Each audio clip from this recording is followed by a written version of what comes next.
रविंदर सिंह भाटी को हजारों आंखें रोज देखती है, हजारों युवा रोज देखते हैं। वो उनसे क्या सीखेंगे?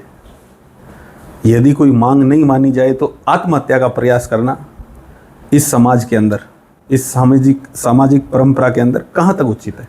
ये एक बहुत गलत कदम उठाया उन्होंने, जिसकी हम कड़े शब्दों में निंदा करते हैं। अब राजनीतिक में हनुमान बेनीवाल की तर्ज पर राजनीतिक मैदान उतरे। वेजेज आपको हाई स्किल का मिलेगा, ड्राइवर हाई स्किल में आएगा तो इंजीनियर किस में आएगा? से बात है। इस तरह के लोगों को गुमराह करके और वहाँ ले जाके बैठा दिया। बैठाने के बाद में फिर धीरे धीरे 1 से 2, 2 से 4 हुए, फिर 15-20 दिन इनको बैठे हुए हो गए। उसके बाद में एमएलए साहब को बुला दिया गया। एमएलए साहब भी इनके कहने से एक बार से नहीं आए, इन्होंने कम से कम 10 बार बोला एमएलए साहब को। फिर अब देखो, शिव की जनता है। देखो, श्री मोहनगढ़ कंस्ट्रक्शन कंपनी का काम राजस्थान में अलग अलग जगह और राजस्थान से बाहर भी यूपी, गुजरात वगैरह में चलता है। तो सुरक्षा की दृष्टि को देखते हुए हथियार रखना कोई गलत बात नहीं है। लाइसेंस शुदा हथियार मैं रखता हूँ मेरे पास में। तो अब उसको लोग किस नज़रिए से देखते हैं, वो उनकी। 3-4 लोग हैं, उनको राजनीति भी चमकानी है और बिना माइंस में काम किए कुछ मिलता रहे। अच्छा, बिना काम किए उनकी भी सैलरी चालू रहे, तो वो संभव। धरना अवरोध लंबे समय से जारी है और उसको लेकर आज खास बातचीत करने के लिए हमारे साथ मौजूद है मनोहर जी पाबड़ा। आखिर मामला क्या था जब सोशल मीडिया के माध्यम ये भी बताया जा रहा है कि सारी मांगें मानी गई है, जो वो चाह रहे वो पहले से मान रहे थे, आखिर पेच कहाँ फंसता है, उसको लेकर खास बातचीत करने के लिए मनोहर जी पाबड़ा है। नमस्कार। नमस्कार कोजरा जी, धन्यवाद आपका।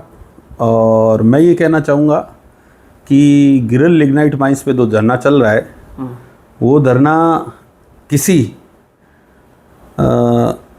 व्यक्ति विशेष द्वारा राजनीति चमकाने के उद्देश्य से दिया जा रहा है। जो मांगे हैं और जो मूलभूत मांगे हैं वो पहले दिन से ही लागू थी माइंस के अंदर, और कुछ 2-4 नोटरीज लोगों ने उसको जो धरने का रूप दे दिया। और अब कह रहे हैं कि मांग ये है कि बैठे हुए को सैलरी दी जाए, जो संभव नहीं है। आपने सारी बातें बता दी शॉर्ट में ही, लेकिन विवाद शुरू कहाँ से हुआ, असली विवाद? क्योंकि 15 दिन धरना चलने के बाद रविंदर सिंह भाटी मौके पर पहुंचे। विवाद शुरू हुआ है, 4-5 गांवों के 3-4 लोग हैं, उनको राजनीति भी चमकानी है और बिना माइंस में काम किए कुछ मिलता रहे। अच्छा, बिना काम किए उनकी भी सैलरी चालू रहे, तो वो संभव नहीं है। अच्छा, उसके बाद में विशेषकर इस कंपनी में बिल्कुल संभव नहीं है। बिल्कुल, रविंदर सिंह भाटी का वहाँ आना, और भाटी साहब तो बहुत बाद में आए, 20 दिन बाद में आए। भाटी साहब को तो इन्होंने बहुत बार, काफ़ी बार बुलाया। भाटी साहब का मेरे पास भी फ़ोन आया था कि मनोहर जी क्या मामला है, इस 47 लोग निकाले गए। मैंने कहा बिल्कुल 47 लोगों को वेरी फर्स्ट डे से ही रखा जाएगा, और जो मुझे इनकी ज़रूरत है, ये तो 47 लोग हैं, मुझे कम से कम 70-80 आदमियों की ज़रूरत है इस पिट के अंदर प्रॉपर तरीके से काम करने के लिए। उसके बाद में भी धरना दिया गया। भाटी साहब की मेरी बात तो रही नहीं। तो फिर जब भाटी साहब बात नहीं रही, आपने सब उसी वक्त कर दिया, जो मांगे वैसे मानने को तैयार है, फिर विवाद क्यों बढ़ा? कह तो रहा हूँ, 2-4 लोगों को राजनीति करनी है, बस वो राजनीति चमकाने के लिए। वो 2-4 लोग खुद की राजनीति चमकाने के लिए गांव वालों को मिसगाइड करके कि आपको सैलरी बढ़ाई जाएगी, मिनिमम वेजेज आपको हाई स्किल का मिलेगा, ड्राइवर हाई स्किल में आएगा तो इंजीनियर किस में आएगा? से बात है। इस तरह के लोगों को गुमराह करके और वहाँ ले जाके बैठा दिया। बैठाने के बाद में फिर धीरे धीरे 1 से 2, 2 से 4 हुए, फिर 15-20 दिन इनको बैठे हुए हो गए। उसके बाद में एमएलए साहब को बुला दिया गया। एमएलए साहब भी इनके कहने से एक बार से नहीं आए, इन्होंने कम से कम 10 बार बोला एमएलए साहब को। फिर अब देखो, शिव की जनता है, एमएलए साहब का जाने का फर्ज बनता। गए, वहाँ गए तो एमएलए साहब को भी पता चल गया मांग तो कुछ है नहीं, खास मांग नहीं, मांग तो है ही नहीं, कुछ भी नहीं थी मांग। मांग लास्ट में जाके यही बचती है कि बैठे हुए लोगों को सैलरी दी जाए, जो कि संभव नहीं। तो ऐसी क्या नौबत आई जब कलेक्ट्रेट का घेराव किया, उसमें रविंदर सिंह भाटी ने अपने आप पर पेट्रोल डाला? वो एक कायराना हरकत है। जो मेरा ये मानना है कि रविंदर सिंह भाटी को हजारों आंखें रोज देखती है, हजारों युवा रोज देखते हैं। वो उनसे क्या सीखेंगे? यदि कोई मांग नहीं मानी जाए तो आत्महत्या का प्रयास करना इस समाज के अंदर, इस सामाजिक परंपरा के अंदर कहाँ तक उचित है? ये एक बहुत गलत कदम उठाया उन्होंने, जिसकी हम कड़े शब्दों में निंदा करते हैं। बिल्कुल। उसके बाद वहाँ कलेक्ट्रेट कार्यालय के अंदर, कलेक्ट्रेट के अंदर जब वार्ता लंबी चली, उस वार्ता में ऐसी क्या बातें सामने आई? कलेक्ट्रेट के अंदर जो वार्ता चली वो यही वार्ता थी जो मैं बार बार बता चुका हूँ। बिल्कुल। मिनिमम वेजेज, 8 घंटे ड्यूटी और लोकल कोऑपरेटिव, ये वेरी फर्स्ट डे से ही लागू है। मांग क्या है? जितने दिन से बैठे हैं उतने दिन की सैलरी दो। बस एक ही मांग बचती है। एक ही मांग बचती है। अब उसके बाद आपकी ये वार्ता हो रही है क्या? नहीं, वो वार्ता का दौर कई बार चला है। कई समाज के मोजिज लोगों ने वार्ता करने का प्रयास किया है, उनसे भी यही बात निकल के सामने आ रही है कि मांगे तो लगभग मानी हुई है या वेरी फर्स्ट डे से लागू है, कुछ भी कह दो आप, लेकिन बैठे हुए को सैलरी है जो हम देने को तैयार नहीं, उनको चाहिए। बिल्कुल। ये था धरना ग्रिल। अब बात दूसरी आती है कि अब सोशल मीडिया पे आपको पता ही है, कई कमेंट्स आते हैं, लोग कह रहे हैं कि मनोज जी पापड़ा है अब राजनीतिक में हनुमान बेनीवाल की तर्ज पर राजनीतिक मैदान उतरे।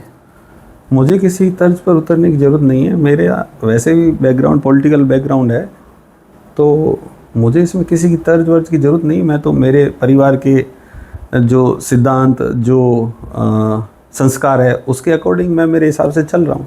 क्या राजनीतिक में आना चाह रहे हो या ऐसे बिजनेस में? राजनीतिक में मेरा परिवार ऑलरेडी है। हम मोहनगढ़ से प्रधान है। मनोज जी पापड़ा जो मनोज सिंह पावड़ा ने भी इलेक्शन लड़ चुका। मैं यूथ कांग्रेस का इलेक्शन लड़ चुका हूँ पहले से।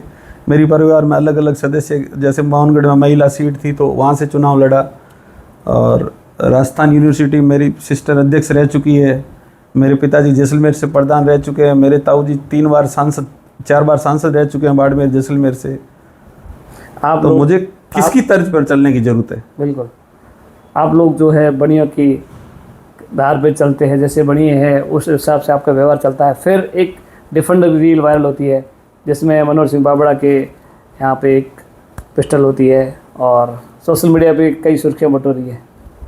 देखो, श्री मोहनगढ़ कंस्ट्रक्शन कंपनी का काम राजस्थान में अलग अलग जगह और राजस्थान से बाहर भी यूपी, गुजरात वगैरह में चलता है। तो सुरक्षा की दृष्टि को देखते हुए हथियार रखना कोई गलत बात नहीं है। लाइसेंस शुदा हथियार मैं रखता हूँ मेरे पास में। तो अब उसको लोग किस नज़रिए से देखते हैं वो उनकी इच्छा है। अब जनता का कहना है कि मनोज पापड़ा को फेमस होना है तो उसके लिए इनसे रविंद्र सिंह से भाटी से टकराव। जब भी रविंद्र सिंह भाटी से किसी को टकराव होता है तो सोशल मीडिया पे ज़बरदस्त तरीके से वायरल होते हैं। मैं रविंद्र सिंह भाटी से टकराने नहीं गया, वो मेरी माइंस पे आए मेरे से टकराने। अब क्या लगता है इसका आखिर पेच कहाँ फंस रहा है, कैसे समझौता होगा, उसका क्या उपाय रहेगा?